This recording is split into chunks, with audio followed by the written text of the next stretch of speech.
Voltamos ao último bloco da nossa entrevista com o presidente do Sindiex, Marcílio Machado, falando sobre a economia e o momento dos negócios, inclusive o empreendedorismo. Como o senhor vê a nova forma do empreendedor nessa sociedade em mutação assim, exponencial? Essa é uma boa ideia, esse é um bom pensamento, porque as pesquisas mostram que cada vez mais a juventude brasileira, não só a juventude americana do Vale do Silício, está muito interessado nos startups, começar um negócio novo, ser independente. Embora nos últimos 12 anos parecia que existia um excesso de concurso público no Brasil inteiro e todo jovem sonhava fazer direito para arranjar emprego e ter estabilidade. Mas isso acho que é pensar pequeno, porque se a gente falava que a sociedade a sociedade no passado era uma sociedade capitalista, depois veio uma economia do empreendedorismo, eu gostaria de dizer que nós estamos avançando para uma sociedade empreendedora. E por que eu diria que é uma sociedade empreendedora? Quais são os sinais que a gente possa entender que a sociedade é empreendedora? Quando estão surgindo empresas e negócios antes de acontecer o próprio entendimento dos órgãos reguladores, da regulamentação da sociedade. Olha o exemplo do Uber, causou polêmica na França, nos Estados Unidos, em São Paulo, aqui no Brasil, os motoristas de táxi e tudo mais. Ninguém sabia como regulamentar, de que maneira isso deveria funcionar. Por exemplo, para você ter um ponto de táxi em Guarulhos, disse que o preço era R$300 mil, agora não é mais. O Uber está tendo concorrência do EasyTax, do 99, então a sociedade como todos, os negócios conseguiram se adaptar a essa concorrência, porque se um negócio é bom para o Uber, vão surgir outros aplicativos. O iFood, uma série de outros. O iFood, é verdade. Né? Hoje nos Estados Unidos, você quer comer uma comida, fazer um jantar para 4 pessoas, ele já te manda a receita e a quantidade dos ingredientes para você fazer em casa em meia hora. Então, toda hora surge alguma coisa diferente. O Airbnb de hotéis concorrendo com as famosas redes Marriott, Hilton, Sheraton.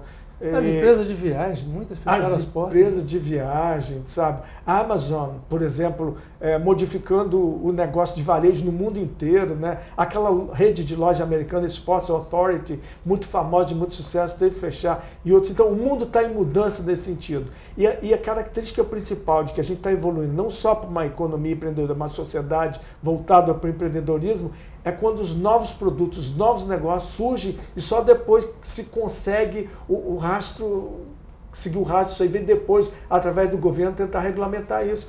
Como é que a maior rede de hotéis do mundo não é dono de nenhum quarto, não tem um quarto para oferecer para o hóspede, como a Airbnb? E como é que vai concorrer com outro que tem custo fixo de segurança, tecnologia e tudo mais? Então, esse é algum dos exemplos. Ensino à distância também. Então, de fato, nós estamos vivendo uma sociedade empreendedora em função dos avanços da tecnologia e uma sociedade do conhecimento. Então, acho que a gente tem que divulgar mais. A Alemanha é um bom exemplo disso. A Alemanha, com as escolas técnicas, preparando as pessoas para esse novo mercado. E lá eu ouvi eles falarem, não adianta que a gente não vai ter uma empresa igual a Apple.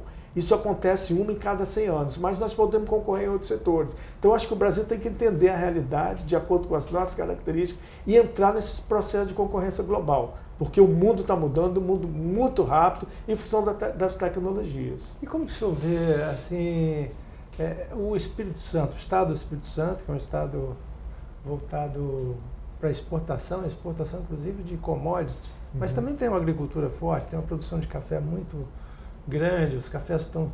É uma questão até interessante, o exportador de café em commodity agora começa a se tornar um exportador de cafés de maior qualidade, né? Já começam a haver a procura por produtos locais, né? Produtos que são artesanais. O mundo está ficando mais local, né?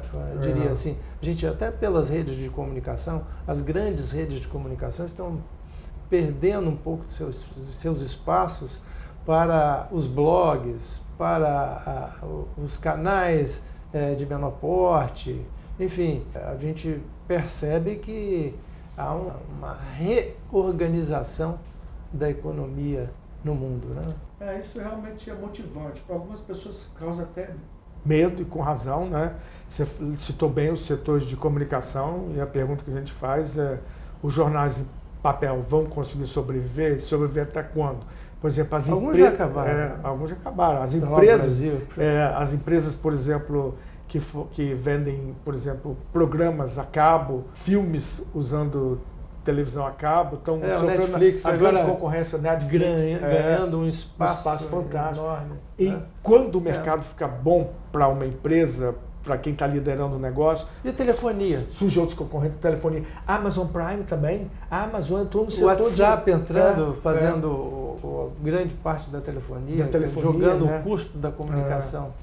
Assim, hoje você pode assistir filme através da Amazon Prime também, que está concorrendo com a Netflix. Então, nós estamos vivendo num mundo em mudanças exponenciais. E eu digo assim, o empreendedor não é só aquele que abraça a mudança, mas aquele que provoca as mudanças, como Steve Jobs teve a capacidade de fazer isso, o Jeff Bezos também da Amazon também teve capacidade de fazer isso. Então nós precisamos cada vez mais desenvolver uma cultura de empreendedorismo. Eu acho que a gente deveria também começar a ensinar gestão para a garotada, para os adolescentes no Brasil e vislumbrar. Empreendedorismo também pode ser ensinado nas escolas, talvez nas escolas para os meninos de 14, 15, 16, 17 anos. Então nós temos que abraçar essas mudanças. Agora a gente percebe também que no Brasil mesmo, vários brasileiros já participam em negócios pela internet, já figurando como grandes players, né? O próprio Facebook, né, teve a participação de brasileiros. Um sócio brasileiro. Exatamente. Né? Então, e outras empresas aí. Então acho que se a gente conseguir reduzir principalmente os custos, que é chamado custo do Brasil, o custo da burocracia, sabe? Diminuir o excesso de intervenção estatal na atividade econômica, sabe? Para abrir empresa, fechar uma empresa, começar um negócio lá no primeiro mundo em 24 horas, em 3 horas, em 2 horas você abre uma empresa, você começa o negócio.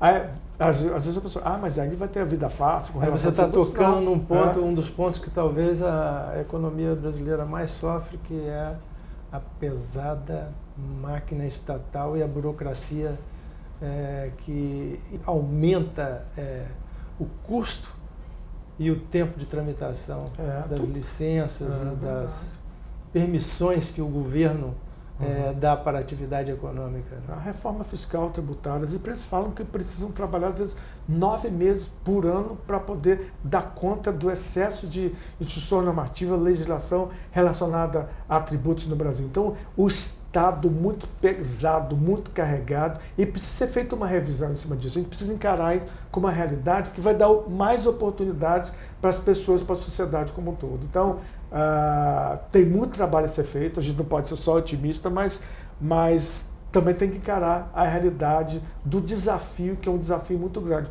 Mas só vai acontecer se os empresários e a sociedade como um todo cobrarem e exigirem dos políticos. Acho que não é o caso de demonizar a política, não. Nós temos que fazer uma renovação séria, responsável no Brasil com relação às políticas, aos políticos. Nós vamos ter essa chance agora em 2018 e não podemos aceitar o não como resposta, não, nem aceitar que nossa realidade está muito ruim. Vamos mudar essa realidade, que o Brasil é um país muito bom de viver e os próprios estrangeiros que moram aqui acham isso também.